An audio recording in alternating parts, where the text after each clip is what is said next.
जब हम यूपी की राजनीति की तरफ चलते हैं तो यूपी विधानसभा की 10 सीटों के लिए उपचुनाव होने हैं और वैसे तो बहुजन समाज पार्टी उपचुनावों में अपने उम्मीदवार नहीं उतारती है, ऐसा देखा जाता रहा है।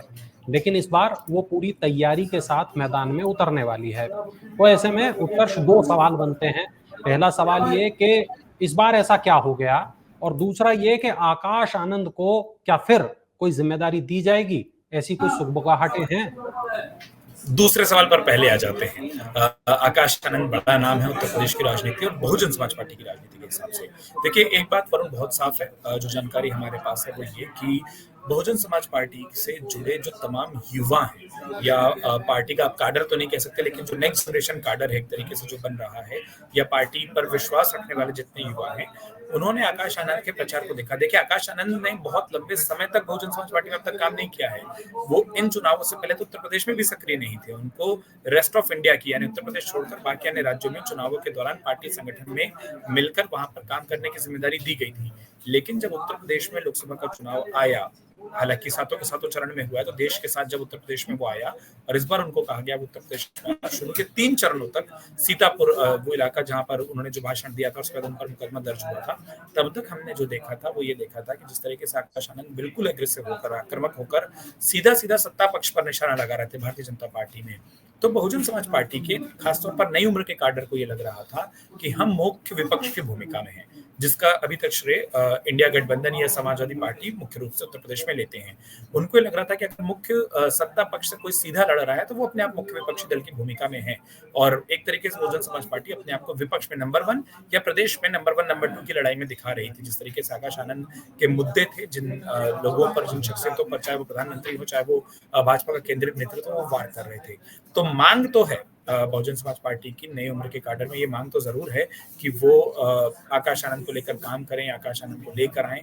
लेकिन मायावती ने जो फैसला किया था, अब तक उस फैसले को पलटने जैसा कुछ नहीं दिख रहा, क्योंकि मायावती ने अपने उस ट्वीट में एक शब्द लिखा था, देखिए अगर आपको ध्यान हो, कि उनमें राजनीतिक परिपक्वता आने तक, तो वो परिपक्वता क्या आप ये मान लेंगे कि एक चुनाव खत्म हो गया और वो आ गई?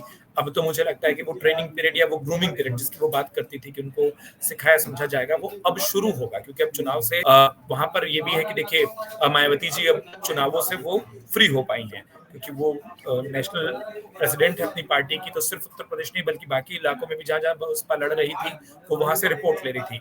अब हो सकता है वो जो कोर्स करेक्शन की बात हो वो हो, तो तुरंत तो शायद आकाश आनंद ना दिखाई दे। लेकिन एक बात और है, जो आपका पहला सवाल था कि बसपा क्या तैयारी कर रही है, ये बात सच है, बहुजन समाज पार्टी उपचुनाव नहीं लड़ती। लेकिन एक बात और सच है वरुण, लोकसभा चुनाव के साथ साथ उत्तर प्रदेश में उपचुनाव भी हुए थे विधानसभा के, और उसमें बसपा ने अपने उम्मीदवार भी उतारे थे। तो ऐसा तो नहीं है कि वो जो परंपरा है वो कायम रही हो, एक मजबूरी भी है, वो सियासी मजबूरी है। इस वक्त अगर आप देखिए, लोकसभा में बहुजन समाज पार्टी का कोई सांसद नहीं है, राज्यसभा में कोई सांसद नहीं है, उत्तर प्रदेश के विधान परिषद में कोई विधायक नहीं है, और जी। उत्तर प्रदेश विधानसभा में इकलौते विधायक हैं उमाशंकर सिंह, जो कि बलिया की रसवा विधानसभा से आते हैं। तो अगर वो संख्या नहीं बढ़ाएंगे, तो जो राष्ट्रीय पार्टी के स्टेटस वाली बात होती है, वो खतरा भी धीरे धीरे आ जाएगा जब वो रिव्यू होगा। बिल्कुल। वो हमने देखा है चुनावों पर होता है, आम आदमी पार्टी को भी मिला था। तो एक तो वो स्टेटस बनाए रखना, दूसरा अपने मूल वोट बैंक को बचाकर रखना, जो कि थोड़ा सा छटकता दिखाई दे रहा था। उसके लिए जो एक्सपेरिमेंट करने की जरूरत है, जो मायावती जी ने लिखा था कि वो अब एक धर्म की राजनीति, या वो उन्होंने तो साफ साफ लिखा था कि वो मुसलमान उम्मीदवार दिए लेकिन मुसलमानों ने नहीं सुनी। तो क्या वो अपने उस वापस सोशल इंजीनियरिंग के फॉर्मूले पर आएंगे? अगर उसको ट्राई करना है या उसका प्रयोग करना है या उसको चेक करना है, तो मुझे लगता है सबसे मुफीद वक्त अब ही होगा। और इसीलिए उत्तर प्रदेश में 10 विधानसभाओं में 9 रिक्त हुई हैं, और एक इरफान सोलंकी का मामला जो कानपुर के हैं वो चला है सजा उसके कारण से। 10 विधानसभाओं के जो उपचुनाव होने हैं, मुझे लगता है बहुजन समाज पार्टी उसमें बिना किसी सहयोग या गठबंधन के उतरेगी। उसकी तैयारियां बहुजन समाज पार्टी के स्तर पर शुरू हो गई हैं।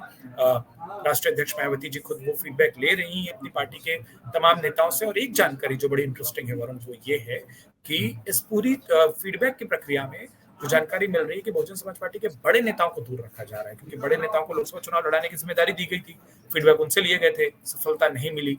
तो अब वो फीडबैक के सिस्टम में भी थोड़ा सा बदलाव हो रहा है। अब ये देखिए, बदलाव क्या आकाश आनंद वाले सवाल से भी आपका जुड़ जाएगा कि नहीं जुड़ेगा? क्या वहां से वो फीडबैक आता है और उस फीडबैक को बहन जी सुनती है, मायावती जी सुनती है, नहीं सुनती है?